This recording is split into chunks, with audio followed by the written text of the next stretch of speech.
y que queremos hoy informar que vamos a seguir atendiendo lo relacionado con la pandemia, pero ya la atención principal en materia de salud la vamos a enfocar a la creación del nuevo sistema de atención para la salud, con el propósito de garantizar al pueblo de México el derecho a la salud. Vamos a informar igual los martes sobre el avance en el plan de salud, que va dirigido básicamente a quienes no cuentan con seguridad social. Se está reformando, se está mejorando la atención en el ISSSTE, en el seguro, pero el propósito es que los que no tienen seguridad social, la población abierta, sea atendida como se merece. Y esto incluye el que estén en buen estado las unidades médicas, los centros de salud, los hospitales, que tengan los equipos necesarios, que se tengan todos los médicos, los especialistas, que haya atención fines de semana, por la noche, atención permanente, que los análisis clínicos, los medicamentos se entreguen de manera gratuita, que se garantice la gratuidad en la atención médica. No solo lo que tiene que ver con los medicamentos básicos, el llamado cuadro básico, sino todos los medicamentos, todos los estudios, todo lo que tiene que ver con la salud, de manera gratuita. Esto también implica abasto suficiente de medicamentos. Ya comenzamos en el estado de Nayarit y se están haciendo inventarios y se está trabajando en 15 estados para tener a partir de este año ya en muchos estados, la mayoría de los estados, ya una atención de calidad en materia de salud. Entonces, aquí vamos a estar informando todos los martes porque vamos a poner en práctica, como lo hicimos con la pandemia, un proceso de acompañamiento en el que participemos todos. Cuando se diga, ya están todos los médicos en los centros de salud, en los hospitales de Nayarit, ya tenemos abasto suficiente de medicamentos, es porque aquí se informa,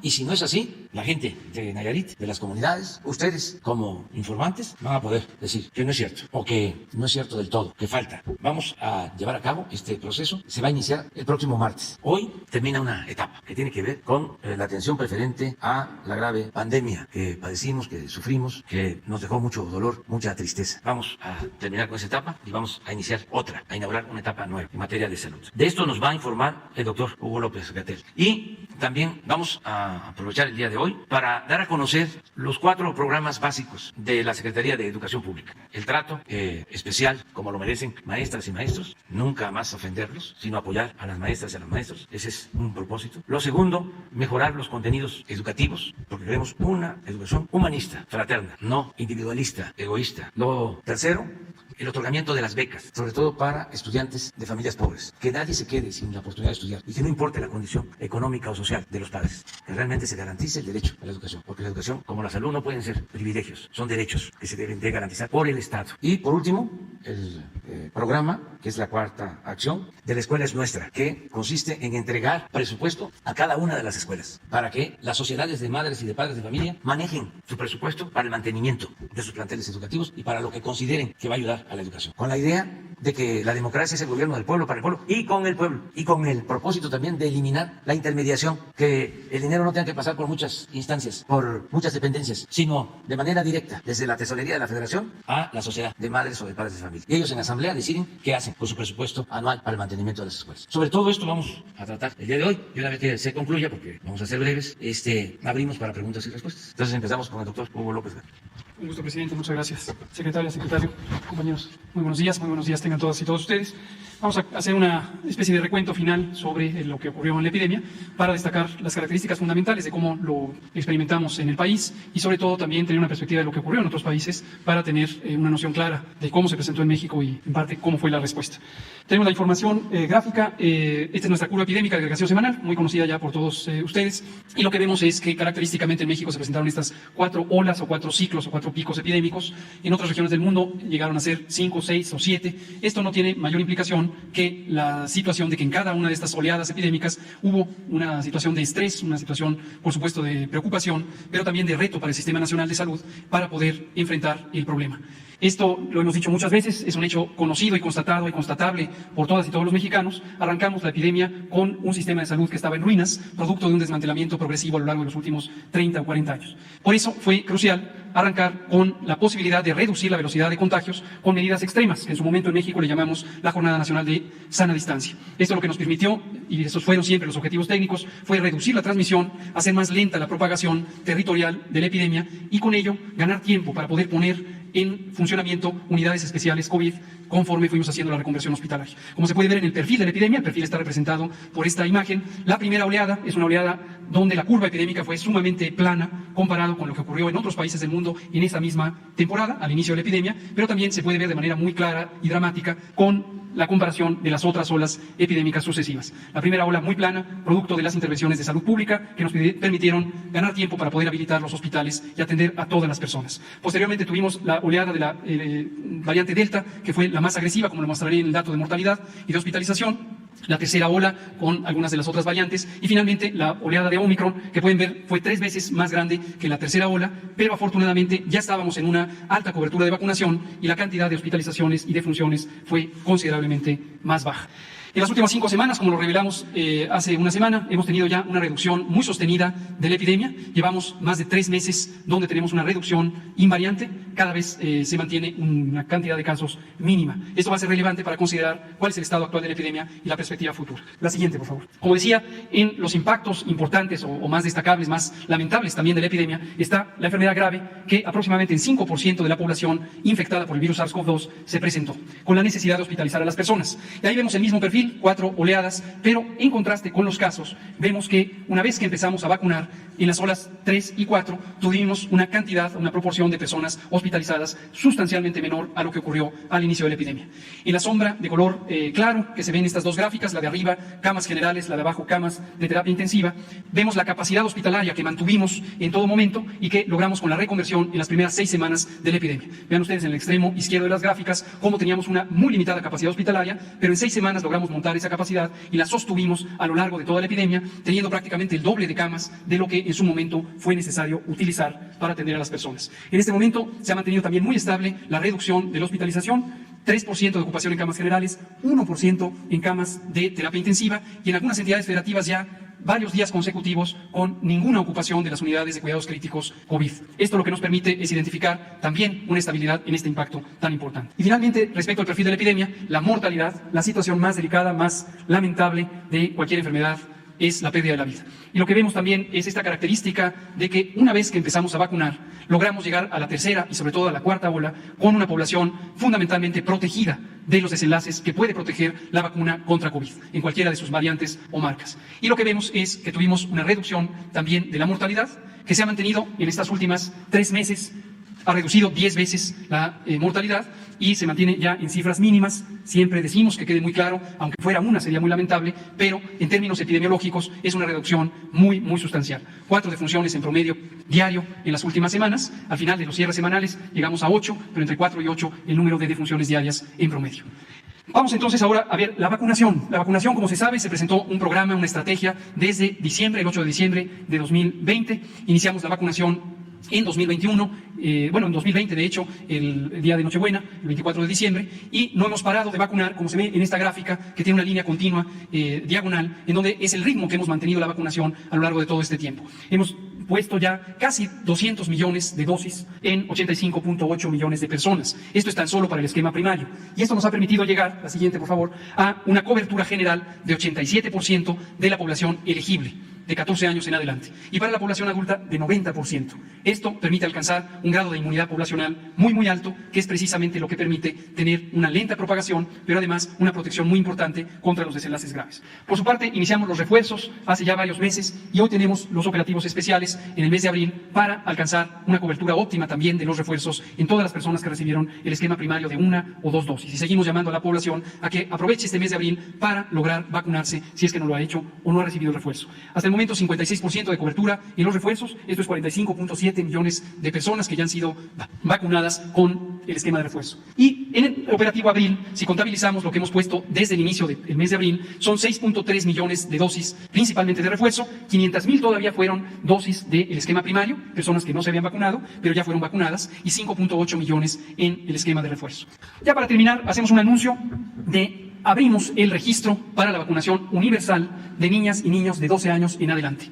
El registro estará abierto a partir de este próximo jueves, 28 de abril, y se trata de que no solamente niñas y niños con comorbilidades, como lo hemos venido haciendo desde hace 4 meses y medio, sino también todos los niñas y niños sanos de 12 años en adelante ya van a ser disponibles las vacunas para que las reciban. Cobertura universal a partir de los 12 años.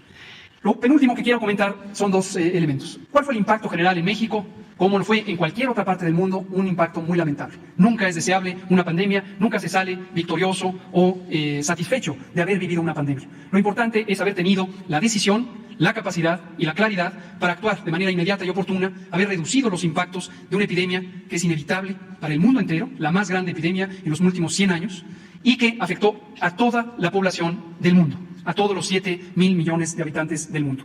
Y en cada país establecimos las acciones necesarias para reducir estos impactos. Primero, como ya dijimos repetidamente, reducir la transmisión, aplanar la curva y lograr tener la capacidad de respuesta. Segundo, haber atendido a todas las personas que lo necesitaron en las unidades hospitalarias. Tercero, cuando apareció, porque se logró desarrollar la vacuna, haberla aplicado, y estuvimos entre los primeros 10 países del mundo que empezaron a vacunar a su población. Y hemos logrado, como dije, ya una cobertura muy grande. Esto se refleja en los impactos que los podemos ver en esta tabla que aquí hemos presentado también repetidamente sobre la comparación con todos los países del mundo. En esta tabla aparecen los primeros 30 en orden de mortalidad, cuántas defunciones ocurrieron por millón de habitantes. Y podemos ver que de los primeros 30, México quedó hasta el momento en el lugar 28 dentro de esos primeros 30. ¿Y con qué nos estamos comparando? Con los países que aparecen en esta tabla. Ustedes pueden ver en la región, si la hacemos un poquito más grande, por favor, en la región de América hay varios países que desafortunadamente tuvieron estos impactos más grandes. Perú, por ejemplo, podemos ver también Brasil, desde luego, un segundo país más poblado de la región. Vemos también otros países en la región europea que tuvieron impactos más grandes. Chile en lugar número 16, Estados Unidos en el lugar número 17 de mortalidad, Armenia, Argentina dentro de la región, Colombia dentro de la región, Trinidad y Tobago también en nuestro continente, en otras regiones Bélgica, Italia, Grecia, Paraguay en nuestro continente, Reino Unido de Gran Bretaña en la región europea, y entonces vemos ya a México y posteriormente Rusia, Ucrania como los países dentro de este primer bloque de 30. Esto lo dejamos claro, como lo hemos repetido muchas veces, nunca es deseable tener ni una sola defunción, pero también consideramos que es importante que la población tenga claridad de cómo contendió México y cuáles fueron los resultados. Se propagó durante una parte muy larga de la epidemia una mentira construida de que éramos el país con la cuarta mortalidad más grande del mundo. Eso ya se redujo, ya solo algunos columnistas de cuando en cuando insisten en esta mentira, que fue una fabricación. Los datos objetivos, accesibles a todo el mundo, están ahí para mostrar. Y vemos ahora sí la última diapositiva. La Organización Mundial de la Salud analiza ya desde hace varias semanas cuáles pueden ser las perspectivas de esta epidemia. ¿Cuándo ya podemos decir que ya no estamos en un estado epidémico? En algún momento tenemos que decidirlo y tiene que ser con bases científicas, con bases técnicas. Esto es importante porque COVID-19, el virus SARS-CoV-2, no se va a ir de la humanidad como no se ha ido casi ninguno de los virus respiratorios que han causado epidemias, incluida la influenza. Y tenemos que transitar ya del estado epidémico, que nos mantiene con una serie de medidas especiales que afectan a múltiples aspectos del bienestar social de las personas, de las comunidades, de los pueblos, de los países, a un estado de vivir con el virus en sus características. Este estado técnicamente le llamamos estado epidémico, al estado agudo, y al estado prolongado le llamamos estado endémico, es decir, ya vivir con el virus. Para los virus respiratorios, característicamente, hay fluctuaciones, hay cambios. Durante la temporada de calor bajan los contagios, durante las temporadas de frío suben los contagios. Influenza es el modelo más característico y es muy probable que COVID-19 empiece a comportarse de esa manera, con veranos de baja transmisión y otoños, inviernos de transmisión más importante. Pero así viviremos. En la medida en que tengamos una alta inmunidad de la población, los impactos serán menores. La Organización Mundial de la Salud analiza algunos criterios y los comentamos aquí. Son estos 4 criterios que permitirían identificar la posibilidad de reconocer el fin del estado epidémico. Y vemos en corchetes en esta misma imagen cuál es la situación actual de México, que es la que acabo de comentar. Primer criterio es una alta capacidad de respuesta. Nosotros mantuvimos el doble de camas disponibles en todo momento y ahora tenemos una ocupación menor al 2% promedio de las unidades COVID. Tenemos una alta capacidad de respuesta. Alta cobertura de vacunación. En población adulta hemos logrado 90%, en promedio tenemos 87% para la población elegible. Alta cobertura de vacunación, alta inmunidad poblacional. Muy pocos fallecidos, ya dijimos en promedio menos de 4 diarios y muy pocos casos reconocibles, menos de 300 diarios en todo el país. Entonces, con base en estos criterios, aunque todavía están por formalizarse por parte de la OMS, podemos identificar que en México estamos ya cerrando el ciclo epidémico y transitando a el estado endémico. Y por tanto, y esto es lo último que comento, como acaba de decir el presidente, el pulso de la salud también cambia de fase. En su momento cerramos las conferencias vespertinas como una necesidad de información diaria. Hoy estamos cerrando esta información con ciclos en la conferencia matutina. Publicaremos el boletín informativo ya con periodicidad semanal y, por supuesto, el trabajo detrás de la cortina sigue vigente. Las unidades de salud pública del país nos mantenemos activos para vigilar el curso de esta y cualquier otra epidemia y cualquier situación relevante. Muchas gracias, presidente. Buenos días, señor presidente. Buenos días, integrantes de gabinete, compañeros, medios que nos acompañan y aquellos que nos ven a través de los diversos medios de comunicación. Vamos a dar información acerca del ingreso de las instituciones educativas después de lo que fue el periodo vacacional. En este se ha logrado el siguiente impacto: son 241.730 instituciones educativas, 29.349.470 estudiantes, y en lo que se refiere a nuestros compañeros maestros tenemos una presencia de 2.211.630. Cabe señalar que, insisto, mi reconocimiento a todas y a todos los que integran la comunidad escolar, porque gracias a su participación y a su compromiso ha sido posible que se logre con éxito este regreso a clases para terminar lo que es el ciclo escolar, y que sé que venimos con toda la intención y con la buena disposición de mejorar cada día lo que se refiere a la educación. Además, esta mañana también presentaremos algunos de los avances en materia de educación que la Secretaría de Educación Pública realiza para favorecer a todas y todos los integrantes del sistema educativo nacional. Partimos de que la nueva escuela mexicana no puede ser estática. Su dinamismo requiere de un nuevo paradigma en donde el reordenamiento que llevamos a cabo es producto precisamente del diagnóstico, del consenso y de los acuerdos entre los diferentes protagonistas del sector educativo.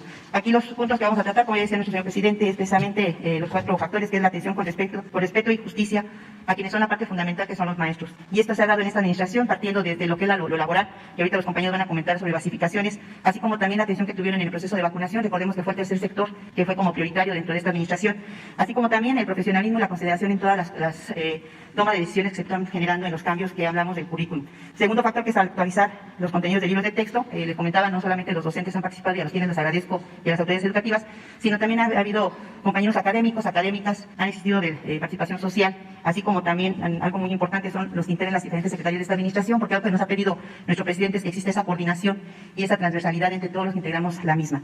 Tercero factor va a ser lo que es el otorgamiento de becas, que efectivamente se orienta a estudiantes que tienen la mayor necesidad, porque la intención es que no exista esa atención a los que más lo necesitan, los niños pobres o las comunidades pobres. Y por último, el mantener en buen estado lo que son las instituciones, que es el programa de la Escuela es Nuestra, y aquí yo sí quiero aprovechar para agradecer mucho al señor presidente, porque nos pidió que hiciéramos un gran esfuerzo en ese análisis y en esa propuesta para integrar componentes como es horario ampliado y como es alimentación dentro del programa de la Escuela es Nuestra, y que además, bueno, ahorita lo comentará la maestra, pero algo que se me hace muy importante es que no solamente se va a aumentar el número de escuelas beneficiadas, sino también se va a aumentar el monto que se le da a cada institución.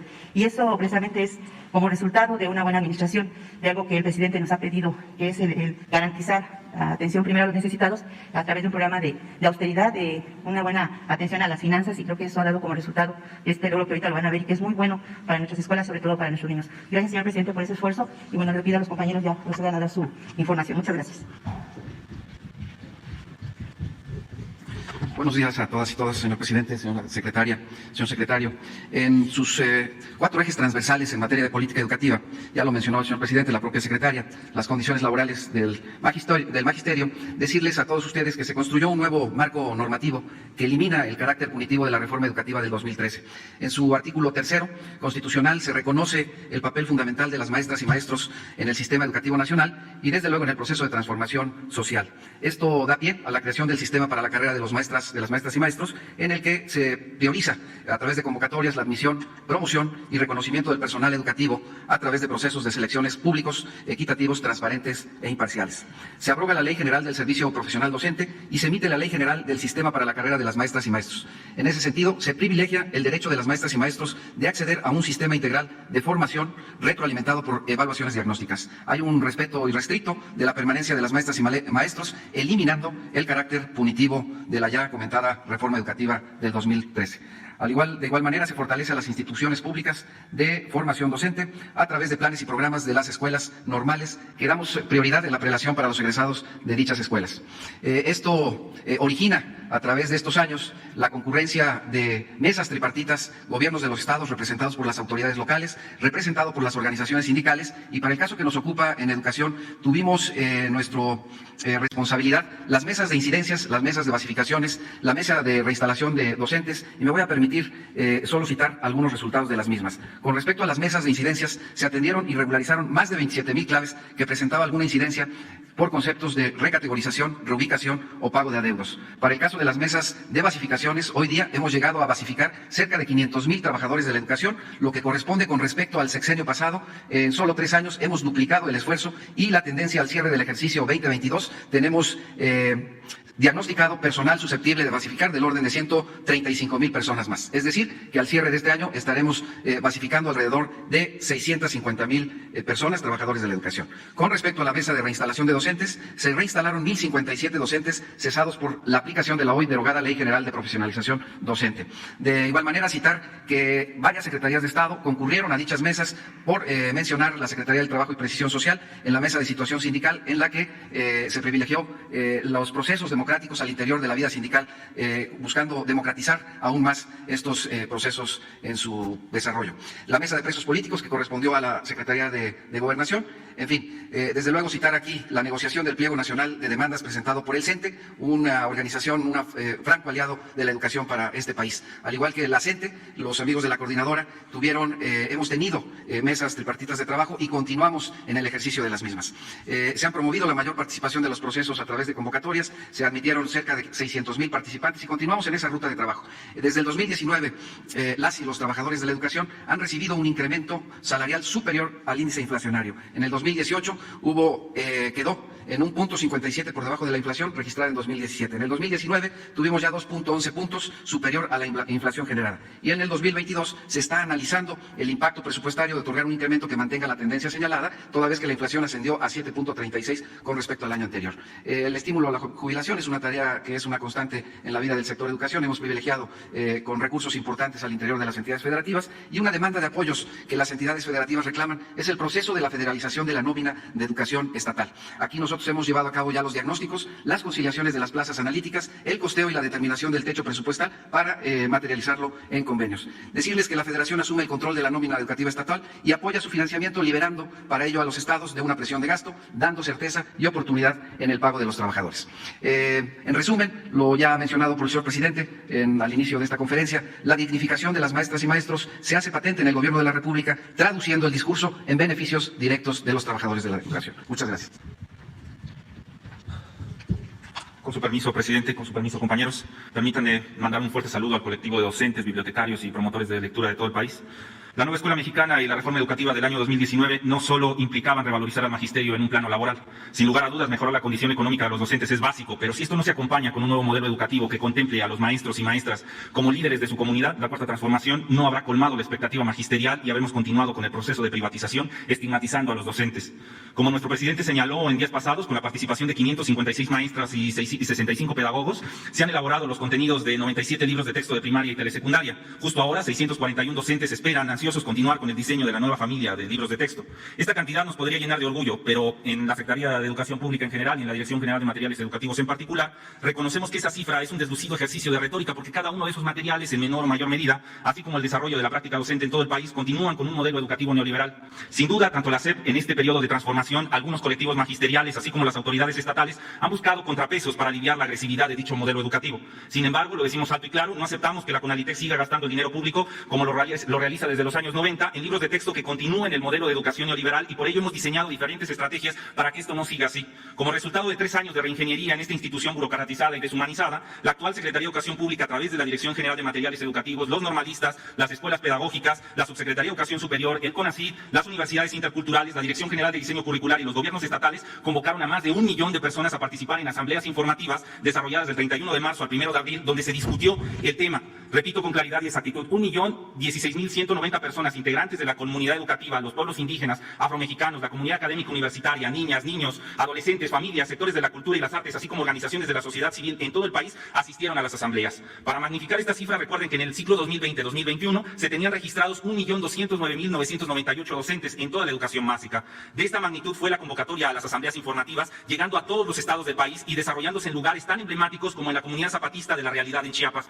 Como ven en la imagen, recibimos más de 200,000 documentos con sugerencias de los docentes, los cuales ya fueron sistematizados y se entregaron a las áreas los resultados de dichos análisis. Estos ejercicios derrumbaron el prejuicio que aseguraba cómo los docentes mexicanos solo servían para quejarse de su precariedad laboral, pero que ignoraban de cuestiones básicas en pedagogía, reprobados en todo lo que implicara su labor educativa. Hoy, la SEP, hasta en sus funcionarios más conservadores, tuvieron que aceptar que el magisterio mexicano tiene la capacidad para diseñar los libros de texto y el modelo educativo que el país requiere, porque solo ellos tienen el pulso de lo que acontece en cada una de las miles de aulas en todo el país. Por favor, observemos este pequeño video como ejemplo de dichos ejercicios. En 2022 continúa la transformación educativa del país. En un proceso sin precedentes, la Secretaría de Educación Pública convocó al Magisterio Nacional a participar en foros regionales en 7 estados y 32 asambleas para el análisis del plan y programas de estudio, así como para el rediseño de los libros de texto gratuitos para la educación básica. Es fundamental que la propia Secretaría de Educación Pública tenga un acercamiento con nosotros para poner sobre las mesas esta nueva propuesta curricular. Fundamental conocerla todos, apropiarnos de ella, pero sobre todo comprenderla para que realmente se pueda implementar. Participaron 330.310 docentes en la modalidad presencial y 669.651 a través de plataformas digitales. Presentaron sus propuestas, opiniones, planteamientos y comentarios sobre el currículo de nivel básico. Que es enriquecedor el hecho de estar con diversos actores de la vida educativa y que entre todos estemos construyendo este nuevo modelo educativo. Del total de participaciones, 39% correspondieron al plan y programas de estudio, 31 a valoraciones generales del magisterio, 21 a integración de modelo curricular y 9 al rediseño de los libros de texto gratuitos. ¿Qué es lo que se habla en cuanto a las orientaciones didácticas, entre los diálogos, reconocer educación inicial como parte, como eje medular de la educación básica, realmente es un gran logro. Para robustecer este proceso, se realizaron 5 diálogos temáticos para la construcción de la propuesta curricular de la educación básica, en el que participaron 15.829 representantes de los distintos sectores sociales. Esta fase se desarrolló con el acompañamiento de la comunidad académica, pueblos indígenas y afromexicanos, niñas, niños, adolescentes y sus familias, sector cultural e integrantes de organizaciones de la sociedad civil. Los docentes, por primera vez en la historia, son parte de la construcción curricular. Demostraron que su experiencia, liderazgo, formación, capacidad y compromiso con su labor están al servicio de niñas, niños, adolescentes y jóvenes. Gracias. Con tu participación logramos la transformación educativa del país. Así es. Muchas gracias, docentes de todo el país. Termino. Podría señalar centenares de problemas sociales que el modelo neoliberal, meritocrático, conductista, gracias, punitivo, patriarcal, racista, competencial, eurocéntrico, colonial, inhumano y clasista ha generado. De hecho, poseemos centenares de artículos, tesis de investigación, ponencias que así lo confirman.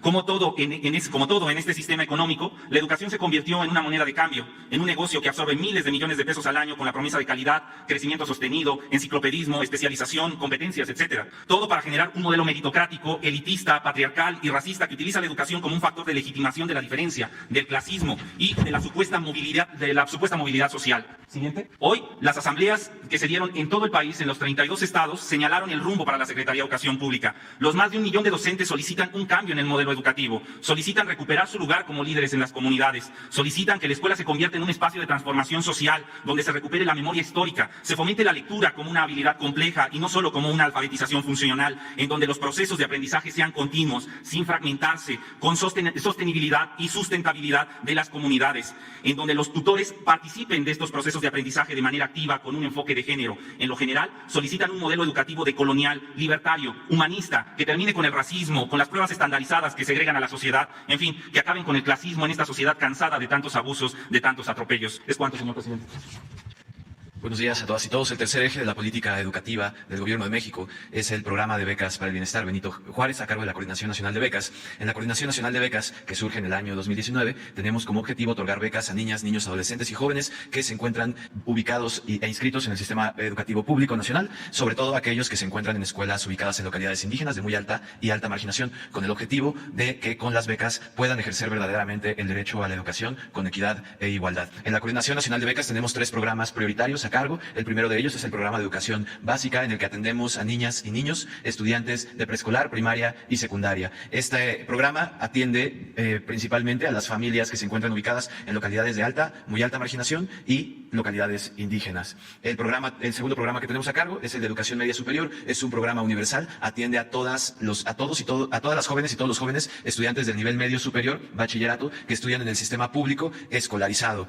En este programa se atiende con una beca de 840 pesos mensuales, al igual que en el programa de educación básica. Por último, tenemos el programa de educación superior, que atiende a estudiantes del nivel licenciatura o técnico superior. En este programa atendemos principalmente a los jóvenes que estudian en universidades rurales indígenas, ubicados en localidades de alta y muy alta marginación. En este programa se otorga una beca de 2.450 pesos mensuales. La siguiente, por favor. Estos son los datos del primer cuatrimestre del año. En el programa de educación básica atendimos a 5.6 millones de niñas y niños de todo el país, con una inversión social de poco más de 12.000 millones de pesos. Me gustaría también aquí resaltar que el día de ayer comenzamos en la Coordinación Nacional el proceso de incorporación de nuevas familias beneficiarias en localidades localidades indígenas y de muy alta marginación a partir del día de ayer y durante todo este mes y el que sigue estaremos llegando a más de 32,000 escuelas ubicadas en las localidades más marginadas del país. Aprovecho para mandar saludos a todos los compañeros de la Coordinación Nacional que están haciendo este esfuerzo.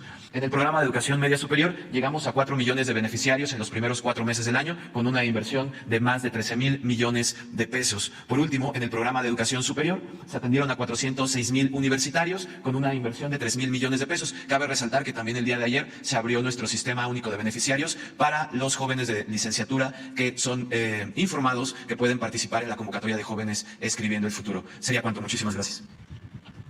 Con su permiso, señor presidente, secretario, buen día a todas y a todos. Continuando la presentación y reiterando lo que menciona el señor presidente y la señora secretaria, procedo a informar sobre los avances de la próxima estrategia de trabajo para el fortalecimiento de esta iniciativa de ver del programa de La Escuela es Nuestra. En seguimiento puntual a lo informado en el informe de gobierno del señor presidente, es de suma importancia recalcar que la atención del programa se enfoca en destinar recursos a la renovación, ampliación, mejora de la infraestructura escolar y su equipamiento. No obstante, en este año se integra la posibilidad del uso del apoyo para el establecimiento de un horario extendido y servicio de alimentación de manera directa a madres y padres de familia, a fin de promover un mejor aprovechamiento para favorecer la salud y generar un desarrollo integral en las y los estudiantes en zonas con históricos rezagos y carencias.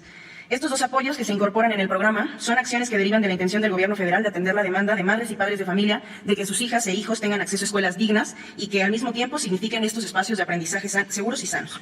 La siguiente, por favor. En este año, el programa incrementará entre un 20 y 33% los montos otorgados con base en el número de alumnas y alumnos que conforman la matrícula de cada escuela. Como podemos observar en la gráfica, el subsidio que se daba a comunidades escolares con un rango de 2 a 50 estudiantes aumentará de 150,000 pesos a 200,000 pesos. En las escuelas con un rango de 51 a 150 estudiantes, el apoyo económico asignado era de 200,000 pesos y crecerá a 250,000 pesos. Finalmente, las escuelas con más de 150 alumnos recibirán 600,000 pesos. Siguiente, por favor. El programa La Escuela es Nuestra, reiteramos que promueve la participación de las comunidades educativas en la toma de decisiones mediante la entrega directa y sin intermediarios de los recursos económicos a los comités escolares de administración participativa, integrados por madres, padres de familia, maestras, maestros y estudiantes. En 2022 se beneficiará a 45,000 escuelas, cifra que sumada a las atendidas en 2021 da como resultado una proyección de atención de 113,000 escuelas y casi 9 millones de alumnos beneficiarios en 2023. La siguiente, por favor. En el programa La Escuela es Nuestra se tiene el propósito de atender las necesidades de las escuelas de nivel básico de las regiones más vulnerables del país a partir de 4 criterios fundamentales: la presencia de comunidades indígenas y afromexicanas, grado de marginación, situación de pobreza, carencia de servicios básicos e índice delictivo. Como ejemplo, en la gráfica se muestra Chiapas, Veracruz, Oaxaca, Guerrero y el Estado de México, de los cuales en color claro observamos la atención que se les dará en 2022 y en color oscuro la atención proyectada para 2023 en estas entidades prioritarias de acuerdo con los ejes descritos anteriormente. En la siguiente lámina podemos ver el porcentaje de avance de cada entidad respecto del total de sus escuelas, que conforman la cobertura considerada para 2023. Podemos observar el caso de Campeche, Chiapas, Guerrero, Oaxaca, Quintana Roo, Veracruz y, Oaxaca ya lo mencioné, Sonora también está ahí, que van más del 90%, 85% de la cobertura de su total de escuelas para el 2023. Las acciones que hoy presentamos en conjunto son solo algunas de las prioritarias que se realizan desde la Secretaría de Educación Pública, sin demeritar el resto de la importante labor que se lleva a cabo en la misma, a fin de garantizar de forma integral el derecho a la educación pública, gratuita y de calidad para las niñas, niños y adolescentes del país. Es cuanto, señor presidente. Bueno, pues nos tardamos, pero recuerden que esta conferencia es para informar a todo el pueblo. Entonces, vamos ahora a las preguntas. 1, 2, 3 y 4. 4 mujeres. Empezamos. Gracias, presidente. Buenos días.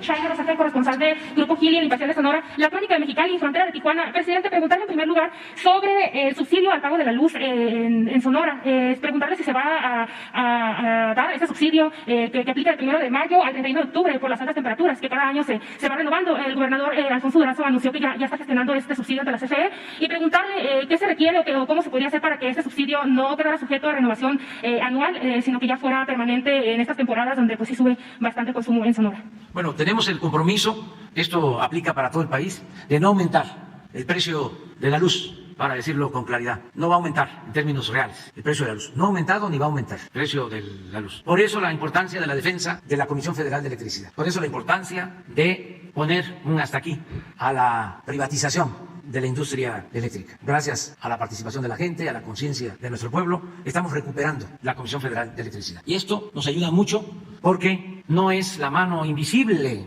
del mercado la que fija los precios, sino Aquí un Estado con dimensión social es el que decide sobre los precios de la luz en este caso. Entonces, en general, no va a haber aumento de precios en términos reales en la luz. De todas maneras, de todas formas, no desperdiciemos este recurso que se obtiene con mucho esfuerzo y también que se logra a partir de extraer bienes, en algunos casos no renovables, de nuestra madre naturaleza. Entonces, cuidemos este recurso, ahorra un poco, apaga un foco. No hay que ser insensibles, insensatos. Hay que tener conciencia sobre esto.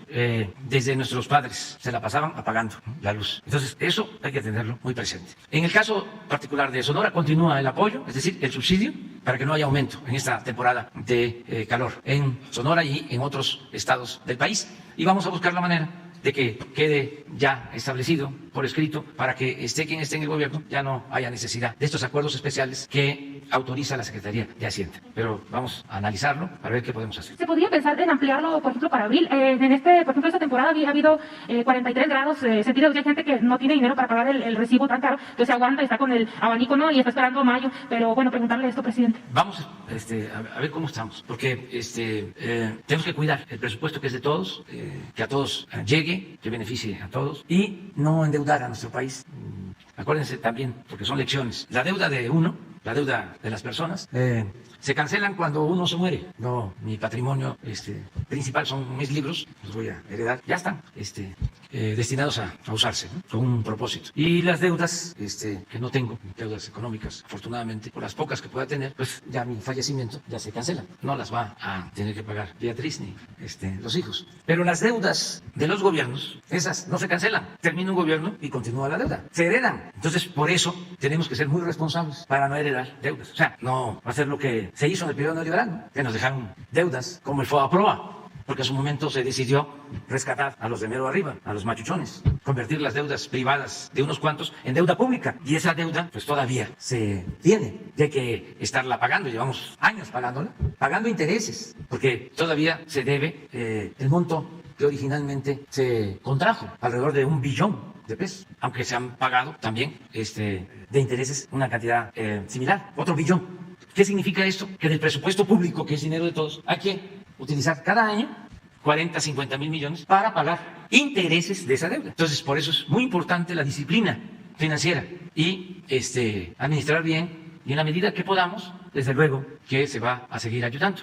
Gracias, presidente. Este mecanismo que buscarían para que no dependiera de cada año de estarse renovando los acuerdos, ¿cuándo se daría a conocer o cuándo se trabajaría?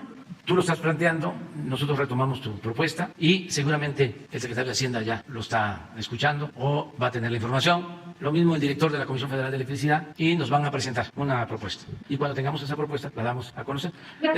Es para asegurar hacia el futuro, porque mientras estemos nosotros, el compromiso y lo más importante es la palabra, es cumplir con la palabra empeñada. El compromiso es que no va a aumentar el precio de la luz y que va a continuar el apoyo en el caso de Sonora y de otros estados. Gracias, presidente. Gracias, presidente. En una segunda pregunta, en Baja California se acaba de retirar ya el cubrebocas, que era obligatorio tanto en lugares abiertos como encerrados. Yo sé que la federación pues nunca ha hecho obligatorio el uso de cubrebocas, sin embargo, pues cada estado ha tomado sus decisiones, ¿no? Ahorita con todo lo que han comentado de la pandemia, del estado de la pandemia, ya que se está transitando a un estado endémico, ¿cuál sería la recomendación? Aquí en la Ciudad de México todavía piden obligatorio el cubrebocas en lugares cerrados, en tiendas, restaurantes, nada más se lo pueden quitar para comer. Aquí mismo no tendremos el cubrebocas, entonces, ¿cuál sería la recomendación de salud? Pues esto, a ver si Hugo lo puede explicar, ya lo ha dicho varias veces, pero en esta etapa que es... Exacto. Sí, muchas gracias, Saila Rosgel. Efectivamente lo hemos comentado varias veces, pero con mucho gusto lo volvemos a explicar. El cubrebocas es una medida para reducir transmisión, riesgos de transmisión. Hemos dicho desde el inicio de la pandemia, lo reiteramos, es poco efectivo para protegerse a uno mismo. Sirven para reducir transmisión. En la medida en que una gran cantidad de personas lo utilicemos, desde luego se reduce la transmisión. En este momento estamos en una fase de mínima transmisión en México y en muchos otros países, afortunadamente. Por cierto, es la primera vez que el conjunto del mundo se sincroniza en una etapa de reducción. En otras ocasiones, una región subía mientras otra bajaba sus contagios. Ahora el mundo entero está prácticamente todo en una etapa de reducción. Esto lo que nos permite respecto al cubrebocas y otras medidas es considerar que la necesidad extrema de utilizarlo ya no es tan notoria como lo fue en los periodos muy activos de la epidemia. Eso ha motivado que algunos gobiernos estatales que en su momento decidieron establecerlo como una medida obligatoria, hoy se ven en la necesidad de declarar que se retira la obligatoriedad. El gobierno federal de México desde el inicio lo planteó como una medida basada en el convencimiento, basada en la promoción de la salud, no como una medida obligatoria, porque la lógica de todas nuestras intervenciones, ese es otro elemento destacable y casi exclusivo de México, nuestras intervenciones no van dirigidas a obligar a las personas. Lo dijimos, las razones era, no queríamos fomentar actos de autoritarismo, sobre todo en un país que tiene una historia de autoritarismo. Entonces, las medidas técnicamente fueron diseñadas para obligar a las administraciones de los espacios públicos o privados, el cierre de empresas, el cierre temporal de empresas, el cierre de espacios físicos, etcétera. No a las personas. Las personas son sujetos de la solución en la medida que se convencen de ser parte de la solución, pero no se les obliga. Entonces, no vamos a declarar el fin de la obligatoriedad del cubrebocas, porque nunca lo declaramos obligatorio, pero lo que sí podemos decir es, en este momento ya no es imprescindible el uso del cubrebocas. De que puede ser útil usarlo en espacios cerrados, desde luego, quien lo tenga tendrá menor probabilidad de transmitirlo. El espacio cerrado sería, por el momento, el último elemento donde se necesita utilizar. El espacio abierto, desde hace varias semanas dijimos, es aún menos necesario utilizarlo. Y aprovecho para comentar dos cosas que omití hace rato. El propio semáforo de riesgo COVID, que tradicionalmente nos sirvió de instrumento para identificar el riesgo de transmisión en las entidades federativas, ya lleva 4 sesiones consecutivas de 15 días en donde se mantiene en verde. La proyección que tenemos es que todavía se va a mantener en verde, seguramente por un buen tiempo. Quizá rumbo al invierno haya un repunte de contagios. Con tanta protección por la vacuna no será así para las defunciones o la hospitalización. Entonces también hemos decidido que el semáforo de riesgo ya no se emitirá. El del primero, que está vigente, termina el 1 de mayo, ya no lo emitiremos. Y lo segundo es el lineamiento de seguridad sanitaria en los campos de trabajo que emitimos cuando entramos a la fase de nueva normalidad, que contempla una serie de indicaciones. También va a emitirse una nueva versión. Quitamos varias cosas que fueron definitivamente de muy poca utilidad, como los tapetes sanitizantes, los túneles, etcétera, que siempre recomendamos no utilizar. Y ahí está también algunas recomendaciones sobre el cubrebocas en este mismo sentido.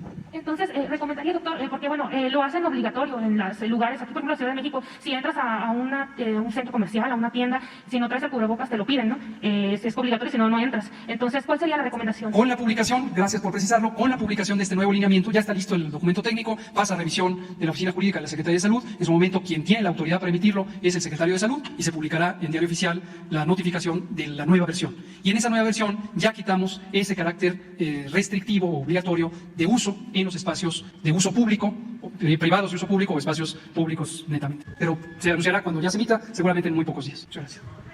Compañera. Gracias, presidente. Daniela Escobar, de Tiempo.tv. Pues primero preguntarle sobre este asunto de lo del tramo 5 del Tren Maya y del Celón del Tren. Ayer, bueno, pues ya se había dicho que se había cancelado y había dado usted las razones, sin embargo, vinieron los ambientalistas y de hecho, bueno, pues Eugenio Derbez lo que publicó fue que no había faltado por capricho, sino por una cuestión laboral y que si usted quería una fotografía con él, pues se lo hubiera dicho. Así fue como lo comentó el comediante. También parte de lo que dijeron los ambientalistas es que sigue existiendo, ellos consideran que existe un riesgo latente de que pudiera incluso caerse el Tren Maya en este tramo porque, bueno, pues aseguran que no hay los estudios necesarios para, pues determinar que es un suelo seguro, por decirlo de alguna manera, y justo donde se trasladó el nuevo trazo es donde pudiera haber este riesgo. También acusaron que en el ejido, que sale de hecho en el video de Jacinto Pat, hubo la entrega de 150 millones de pesos y una vez que hubo eso, los habitantes cambiaron de opinión. Fue parte de lo que estos ambientalistas mencionaron ayer. ¿Qué les responde? Sobre todo si tomaría en cuenta la consideración de poner una nueva fecha tal vez para reunirse y aclarar esos puntos que ellos mencionan. Pues son opositores al Tren Maya y no solo al Tren Maya, son opositores a la transformación del país. La mayoría de ellos. Es cosa de que vean sus publicaciones. No solo es con relación al Tren Maya, siempre han estado en contra de nosotros. Ellos pertenecen al bloque conservador. Es como cuando hay una manifestación muy justa en defensa de las mujeres y se montan en esa causa quienes están en contra de nosotros, del bloque conservador. O sea, derechos humanos, defensas de las mujeres, que pues todos estamos, ¿no?, defendiendo a las mujeres, evitando abusos a mujeres y desde luego lo extremo que es el feminicidio. Todos los días trabajamos para eso.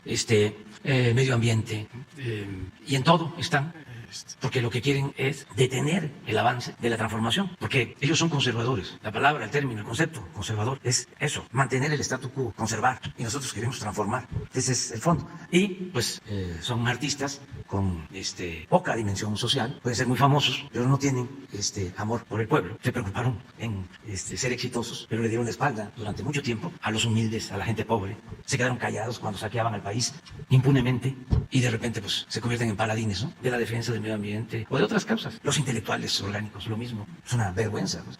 Lo de Aguilar Camín, que me insulta, me llamó, creo, no lo puedo repetir.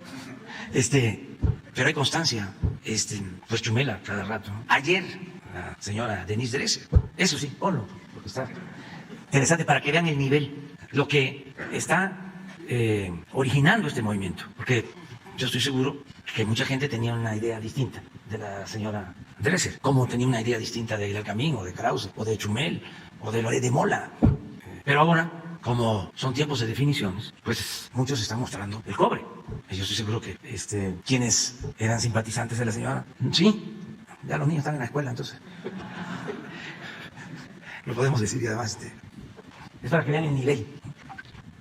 Trump exigió y AMLO entregó. Trump amenazó y AMLO cedió. Trump demandó militarizar la frontera y AMLO cumplió. Trump impuso condiciones y AMLO cedió soberanía. Todo esto es falso, pero no es eso. El tema es esto. En pocas palabras, y citando el lenguaje de la 4T, Trump se la metió doblada. Eso es. ¿Qué explicación? Debería de ofrecer una disculpa pública por la vulgaridad. Una cosa es tener diferencias, ¿no?, ser adversarios. Yo ni siquiera hablo de enemigos, porque no tengo ni quiero tenerlos. Tengo adversarios. Y podemos tener diferencias, pero así están. Entonces esto no sucedía antes, porque todo era pura simulación. Entonces me pregunta sobre los ambientalistas, pues eso es lo que respondo. Ahora resulta que ya no solo es la preocupación por los cenotes o los ríos subterráneos o por los árboles, sino porque se va a fracturar la vía. Ya salieron estructuristas, ingenieros estructuristas.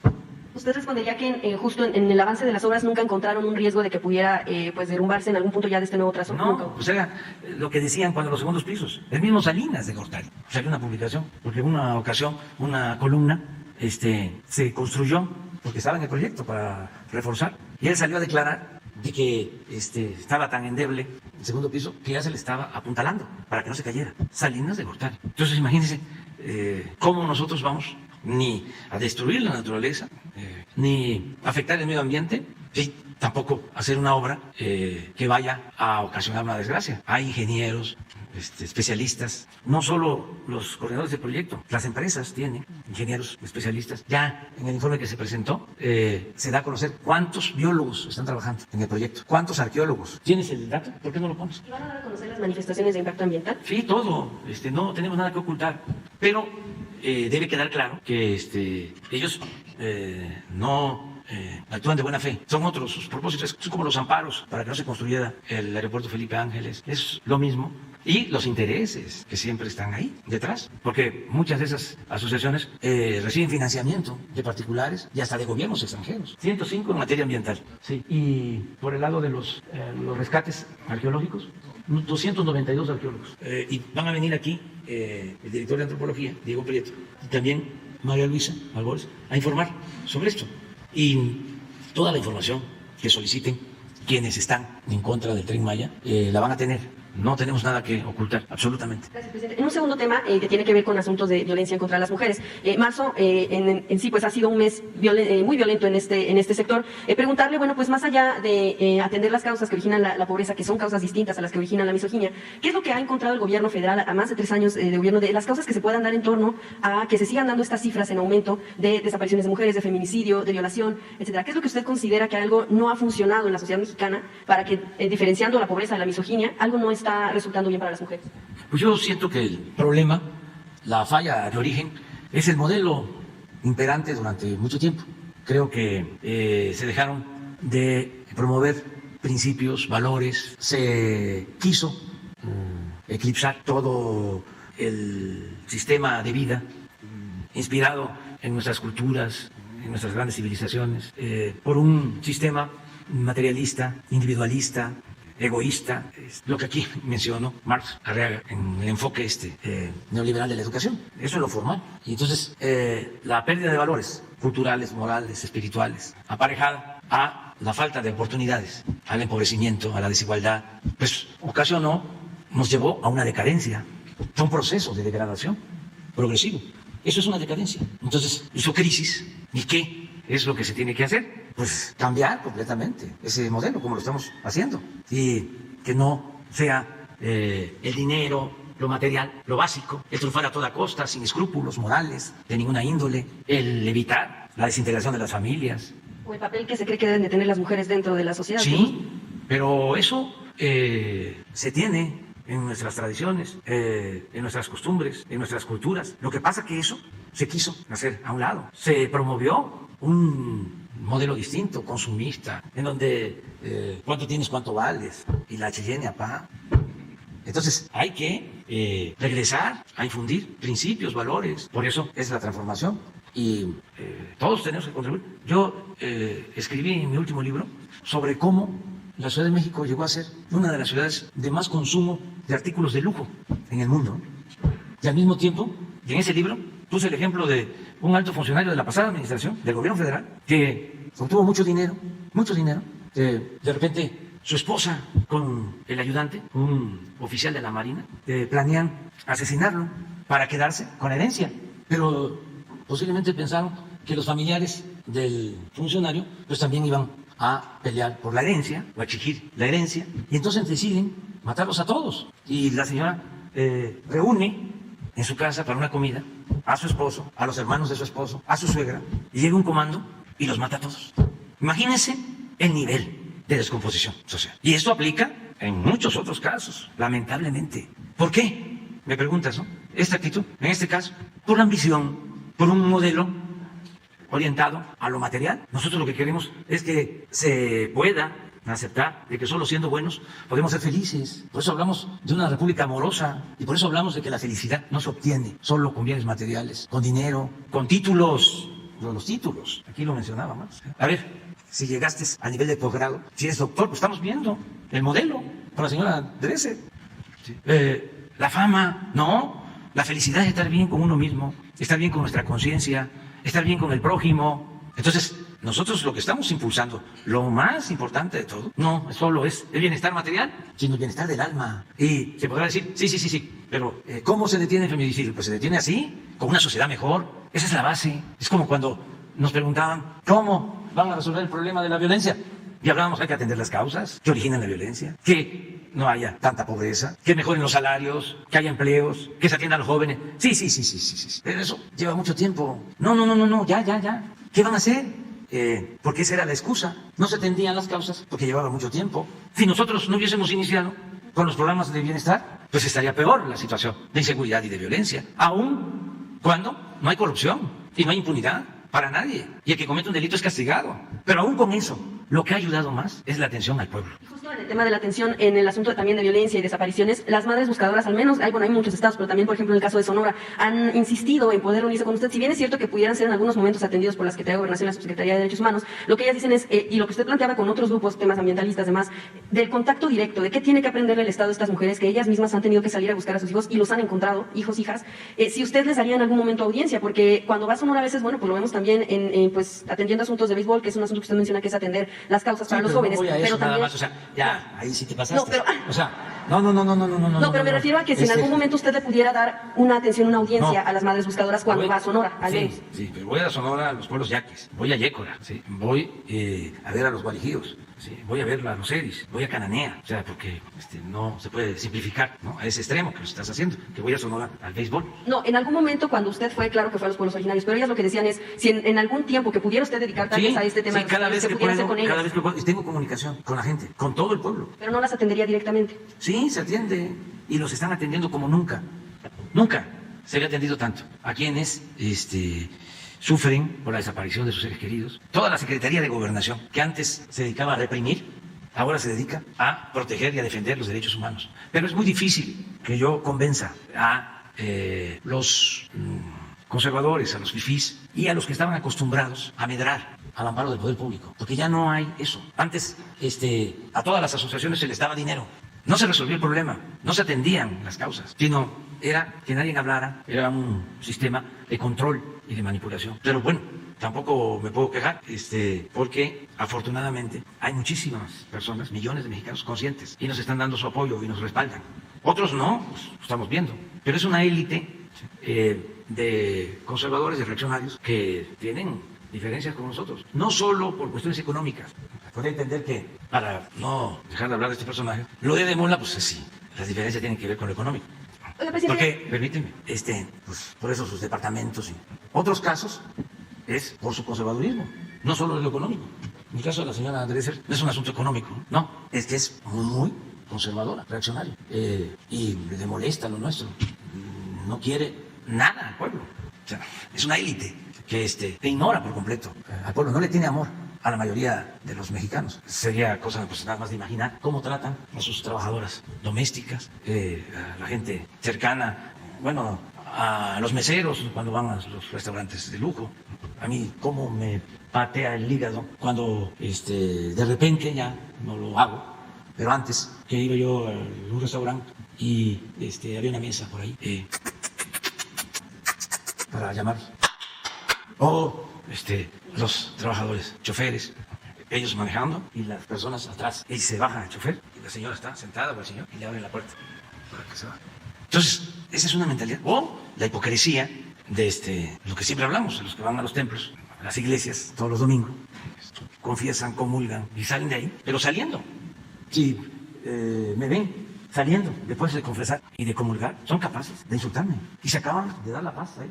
Y luego el domingo, de nuevo, para dejar de nuevo el marcador en cero y volver a pecar.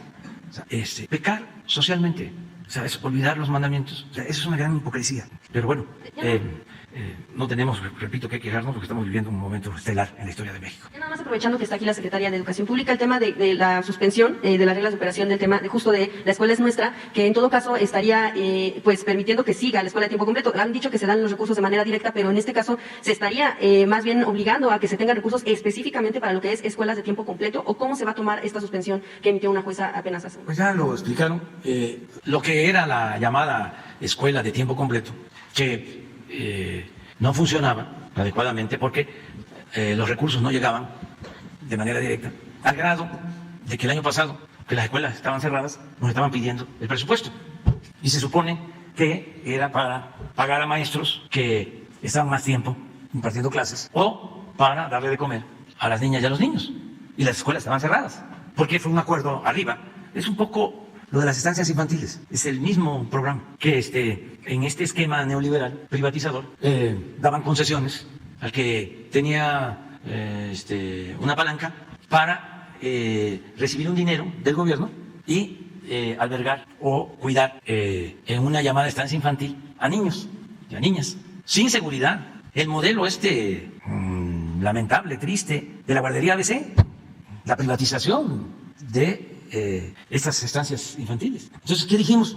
Le vamos a entregar a las madres los apoyos y que ellas decidan qué hacer directo. Y así lo hemos hecho. Pero los opositores nuestros, pues, que eran los que impulsaban esto, que se inconformaron. Bueno, lo de la escuela de tiempo completo es parecido. Entonces, ¿qué es lo que ahora se está haciendo?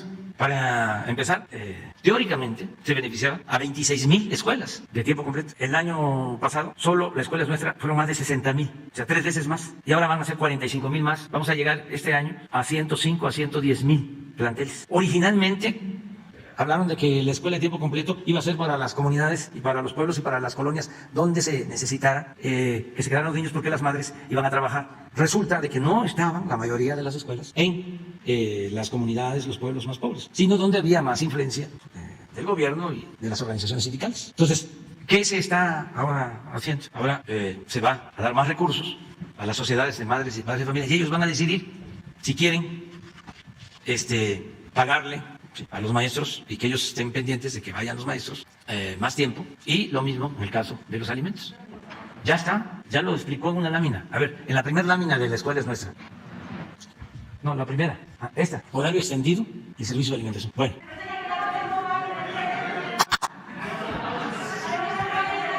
Huelga, huelga. Para mañana. Quedaron ustedes dos.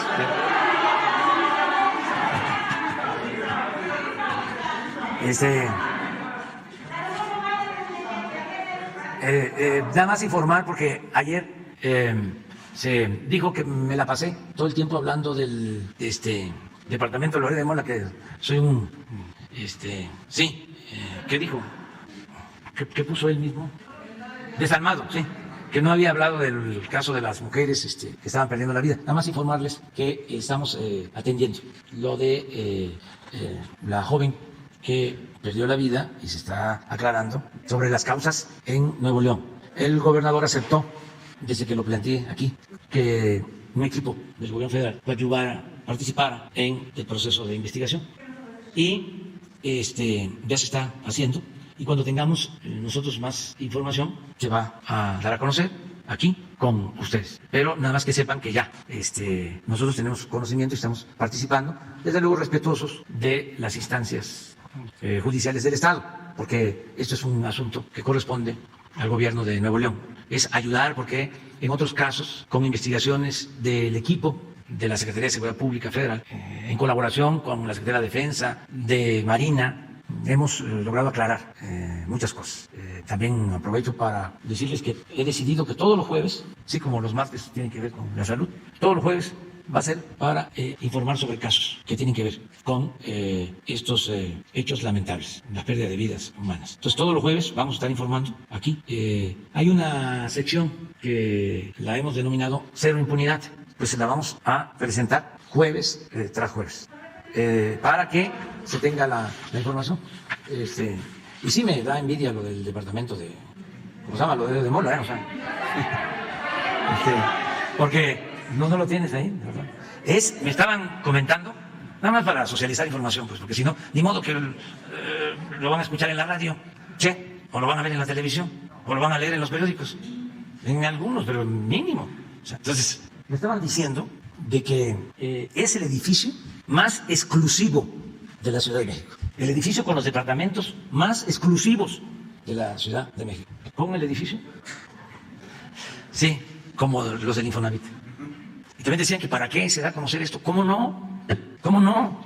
Si esto fue lo que nos llevó a la decadencia a la que hacía referencia, a la que hacía mención. Esta relación de componendas, de complicidades, fue la que produjo la crisis de México. Entonces, si queremos tener una sociedad mejor, pues hay que decir que esto nunca más, ya, basta. Y claro que es un asunto público. ¿Cómo no va a ser un asunto público si eran los atacantes principales, los encargados de destruir a opositores con calumnias? Para eso los contrataban, por eso mucho dinero, para cuidar a la mafia, proteger intereses y destruir a opositores. Entonces, no, el que con esfuerzo, con trabajo, de conformidad con la ley, logra un patrimonio merece respeto, pero los corruptos no. La corrupción no. ¿Qué vamos a seguir? Considerando que son rateros nada más los que se roban una bolsa en el mercado, los que se roban los cilindros de gas en las casas, claro, también son rateros. Y estos no van a perder su respetabilidad. Y luego el sistema, ¿no? No se dé a conocer porque le afecta. Sí.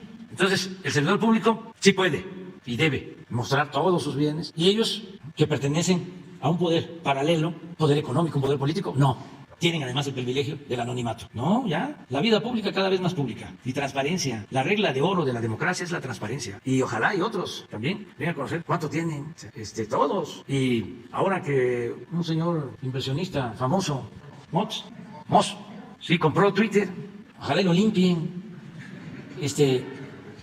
Que lo limpien de la corrupción que hay ahí, de manipulación con bots, con robots, la compra de publicidad sin transparencia, que se acabe la manipulación y que no haya censura para tener medios de información alternativos y que todos tengamos posibilidad de comunicarnos. Pues muy bien, nos vemos mañana.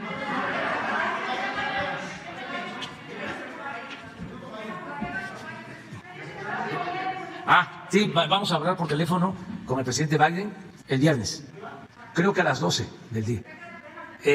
Pues vamos a esperar porque nos solicitaron ellos la llamada, no sé exactamente, pero es importante que se dé esta comunicación, escuchar al presidente Biden, que nos ha tratado con respeto, como también nos trató con respeto el presidente Trump y como nosotros los respetamos a ellos. Y tenemos que procurar una buena relación y vamos a ver de qué se trata. Ya les vamos a informar una vez que se haya llevado a cabo la llamada.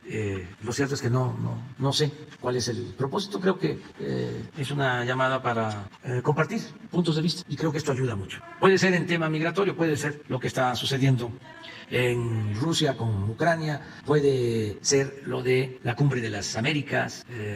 Hay varios asuntos que estamos tratando juntos o que cada quien tiene su opinión, pero nos escuchamos y nos respetamos. Entonces, el viernes ya les decimos qué se trató. Muchas gracias.